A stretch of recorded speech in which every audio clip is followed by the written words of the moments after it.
kalau tidak berdasarkan kepada jiwa hakim dan negarawan, memutuskan suatu perkara benar-benar didasarinya atas kepentingan negara dan bangsa dalam jangka pendek, dalam jangka menengah, dalam jangka panjang, kita khawatir nanti negara ini akan kacau balau.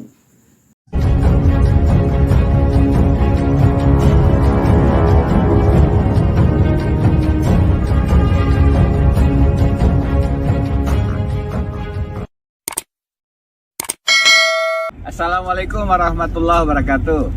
Kemarin saya janji akan memberikan dalam tanda kutip bocoran satu lagi perkara di Mahkamah Konstitusi yang harus menjadi perhatian kita.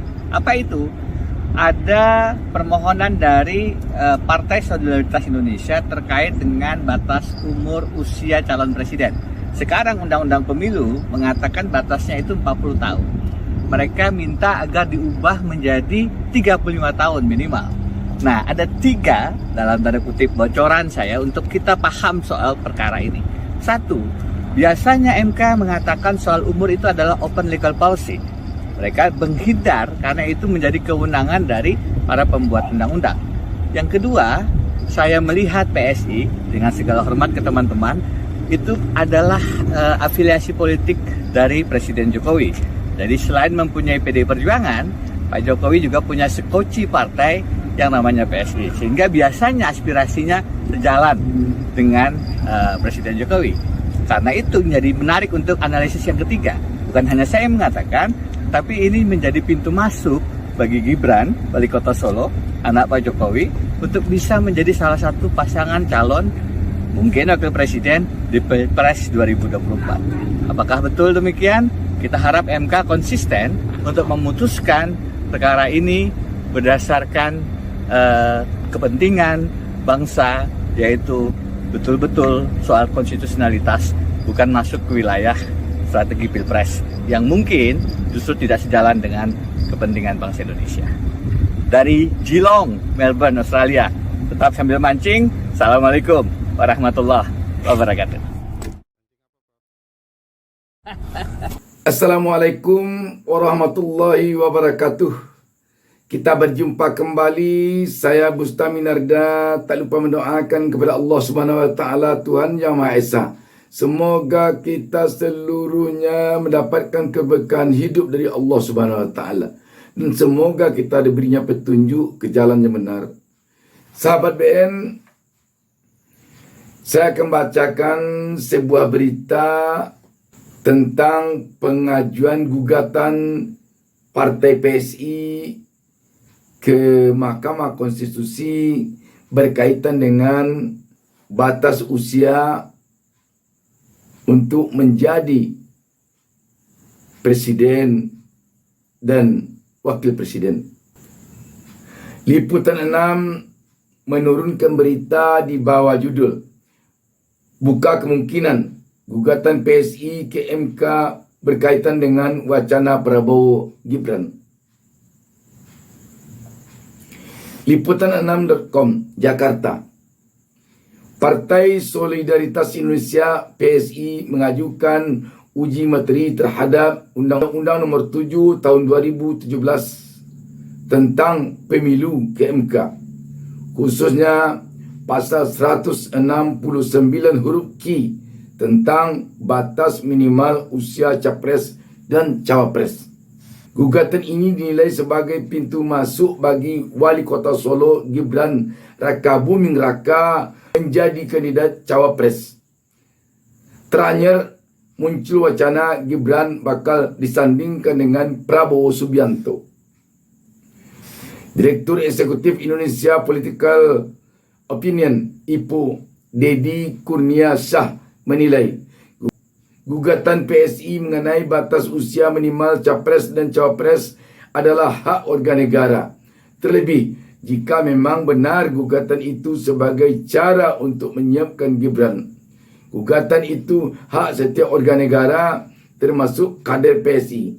Tetapi secara politik gugatan itu mungkin saja ada kaitan dengan wacana Prabowo Gibran.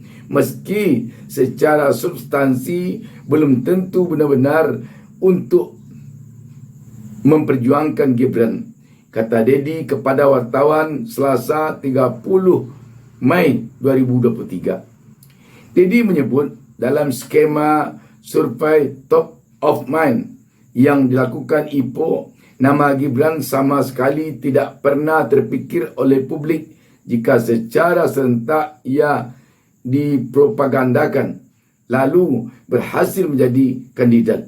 Menurutnya, hal ini sesuatu yang anomali. Dedi melanjutkan, andai gugatan itu dikabulkan MK dan Gibran benar-benar menjadi cawapres Prabowo, maka dalam hitungan peluang sangat kecil bisa memenangi pertarungan. Kecuali, lanjut Dedi, semua regulasi terkait pemilu dan pilpres yang jujur, terbuka, digugat juga oleh loyalis pemerintah demi memudahkan kehendak oligarki. Maka itu bisa saja terjadi. Untuk itu, jalur termudahnya melalui gugatan-gugatan di MK. Misal, menaikkan ambang batas hingga hanya ada Prabowo dan Gibran yang sanggup lampaui. Itu cara mudah, pungkasnya. Gugatan PSI. Sebelumnya, Direktur Lembaga Bantuan Hukum LBH PSI Prancen Wijoyo mengatakan PSI memperjuangkan hal tersebut dengan mengajukan permohonan uji materi Undang-Undang Nomor 7 Tahun 2017 tentang pemilihan umum pemilu ke Mahkamah Konstitusi MK yang pada Senin 3 April telah disidangkan dengan agenda pemeriksaan pendahuluan. Jangan kubur hak konstitusional 21,2 juta anak muda Indonesia usia 35 sampai 39 tahun untuk menjadi capres dan cawapres, katanya di Jakarta Selasa 4 April 2023. Saat ini pasal 169 huruf Q Undang-Undang Pemilu mengatur batas usia minimal sebagai capres dan cawapres adalah 40 tahun. Padahal dalam kedua aturan Undang-Undang Pemilu sebelumnya, yakni pasal 5 huruf O Undang-Undang Nomor 42 Tahun 2008 dan pasal 6 huruf Q Undang-Undang Nomor 23 Tahun 2003, persyaratan usia minimal capres dan cawapres adalah 35 tahun. Lebih lanjut, Prancen selaku kuasa hukum dari pemohon yang merupakan kader-kader muda PSI, yaitu Antoni Winza, Dani Eka Rahmaningtyas, Dedek Prayudi, dan Mikhail Gorbachev Dom, itu menyampaikan PSI menilai ketentuan dalam Undang-Undang Pemilu saat ini melanggar pasal 27 ayat 1 dan pasal 28D ayat 1 Undang-Undang Dasar Negara Republik Indonesia 1945. Kedua pasal tersebut, lanjut dia, mengamanatkan adanya persamaan kedudukan dan perlakuan bagi setiap warga negara Indonesia di mata hukum. Sedangkan ketiadaan batas usia minimal bagi seseorang untuk menjadi menteri menunjukkan tidak adanya persamaan kedudukan dan perlakuan itu bagi mereka yang hendak menjadi capres-cawapres. Untuk menjadi menteri tidak ada batas usia minimal.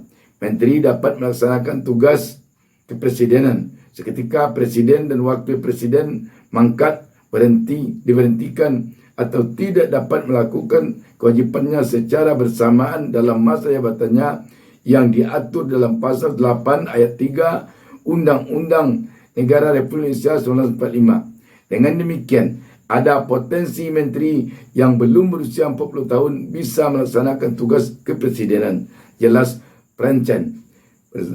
Berdasarkan hal itu, PSI lantas berpendapat ketentuan batas usia minimal capres dan cawapres 40 tahun harus dinyatakan inkonstitusional. Sahabat BN, seluruh warga negara memang bersamaan kedudukannya dalam hukum dan pemerintahan dan wajib menjunjung hukum dan pemerintahan. Namun sahabat, tentu ada batas-batas seharusnya yang bisa menjadi rambu-rambu tentang apa saja kebersamaannya itu. Misalnya, kalau setiap warga negara dinyatakan bisa memegang jabatan capres atau cawapres, bagaimana kalau anak umur 5 tahun atau umur 10 tahun tiba-tiba berdasarkan keyakinan atau pendapat terhadap ketentuan bersamaan dalam pemerintahan itu diajukan atau dicalonkan menjadi capres atau cawapres dan tiba-tiba dia menang, apakah masuk akal anak yang belum balik berakal tiba-tiba dia menjadi pemimpin negara sebesar negara Indonesia ini yang penduduknya 273 juta lebih? Jadi tentu ada batas-batasnya. Sedangkan pendidikan pun ada batasnya. Misalnya untuk jadi calon bupati, wakil bupati, minimal tamatan SMA. Kalau tidak nanti bisa orang sekolah bisa juga dicalonkan jadi calon bupati, wakil bupati. Makanya kita mengenal di era Orde Baru banyaknya kritik terhadap pemimpin-pemimpin karbitan yang tiba-tiba langsung jadi kepala ini, jadi kepala itu, hanya karena dia anak si A, anak si B. Padahal secara kualitas dia belum mampu memegang jabatan itu. Untuk menjadi seorang bupati wali kota misalnya, itu walaupun mungkin semua warga masyarakat di kabupaten itu bisa memilih dia, memenangkan dia, tetapi kalau kepantasan dia memimpin belum, nanti yang akan sengsara kabupaten dan kota tersebut. Kalau negara Indonesia ini yang seluas dan sebesar ini, yang seberaneka ragam ini dipimpin oleh seseorang yang secara kualitas, yang secara kemampuan, baik dilihat dari segi pendidikan, dilihat dari segi pengalaman, dilihat dari segi usia, belum mampu dia, tanpa ditaruh di sana, apa jadinya negara dan bangsa ini nanti? Lain hal kalau di negara maju seperti negara Amerika, negara Inggris. Di negara maju itu pemerintah itu hanya sebagai fasilitator saja. Rakyatnya sudah bisa mandiri, baik dari segi ekonomi, dari segi sosial, dari segi politik. Rakyatnya sudah mandiri, terutama dari segi ekonomi. Kalau kita di Indonesia, pemerintah itu bagi kita pengurus bangsa ini. Artinya apa? Rakyat kita masih sangat tergantung kepada kemampuan pemerintah untuk mengurus mereka, untuk memimpin mereka. Di negara maju tidak tergantung lagi rakyat kepada pemerintahnya. Makanya di Amerika ada anak muda yang baru duduk di bangku SMA menjadi wali kota kalau tidak salah. Pagi dia pergi sekolah, pulang sekolah baru ke kantor. Tidak jadi persoalan di sana. Karena negara di sana itu sudah stabil, sudah mapan. Tapi kalau di Indonesia dicobakan begitu, dilakukan hal seperti itu, bisa kacau jadinya negara ini. Sebab rakyat sangat tergantung kepada pemerintah di negara seperti negara kita ini. Kalau di negara kita ini pemerintahnya dipimpin oleh pemimpin karbitan yang dipaksakan dia bisa memimpin itu, bukan atas kemampuan, atas kualitas dia, tapi dipaksakan, yang akan menanggungkan nanti kesengsaraannya rakyat. Kalau hanya pemimpin negara sebesar ini bisa hanya bikin utang, rakyat di sini akan sengsara jadinya, akan miskin. Sebab kita di dalam ekonomi, di dalam berbisnis, rakyatnya butuh keterlibatan pemerintah untuk mengurusnya. Kita belum mandiri. Memang untuk mengajukan gugatan apapun bentuknya ke Mahkamah Konstitusi itu hak semua warga negara. Tetapi mungkin yang perlu bagi MK di dalam mengambil keputusan untuk memutuskan gugatan warga negara itu, tentu rakyat berharap hakim-hakim yang ada di MK ini benar-benar berdasarkan kenegarawanan jiwanya. Kalau tidak berdasarkan kepada jiwa hakim dan negarawan yang memutuskan suatu perkara, benar-benar didasarinya atas kepentingan negara dan bangsa dalam jangka pendek, dalam jangka menengah, dalam jangka panjang. Kalau tidak berdasarkan itu, kita khawatir nanti negara ini akan kacau balau. Di dalam berbangsa dan bernegara perlu adanya rasa malu. Kalau anak saya sodor-sodorkan untuk jadi pemimpin dalam jabatan ini, bagaimana kata publik nanti kepada saya? Bagaimana kata masyarakat kepada saya? Itu di dalam sistem berbangsa dan bernegara perlu. Tetapi di dalam sistem berdagang tidak perlu begitu. Ketika kelihatannya di sana ada untung, kita harus terobos itu. Kesampingkan rasa malu. Kalau hanya malu yang dikedepankan, tidak akan dapat untung. Itu di dunia perdagangan, di dunia bisnis. Tetapi di dalam berbangsa dan bernegara tidak bisa begitu. Perlu kita mengedepankan etika dan moral. Perlu kita mengedepankan rasa malu. Makanya dikatakan menjadi pemimpin itu tidak mudah. Nanti akan dilihat oleh rakyat kalau MK mengabulkan gugatan ini, sepertinya penuh dengan nepotisme. Bukan berarti ini menyalahi undang-undang, dan bukan berarti tidak boleh.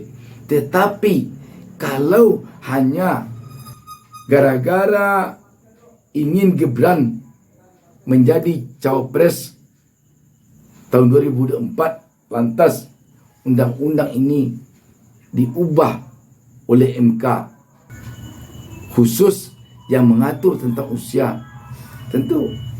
Dan kemungkinan besar kalau lolos gugatan ini, rakyat telah membaca, mungkin agak condong Gibran berpasangan dengan Prabowo Subianto.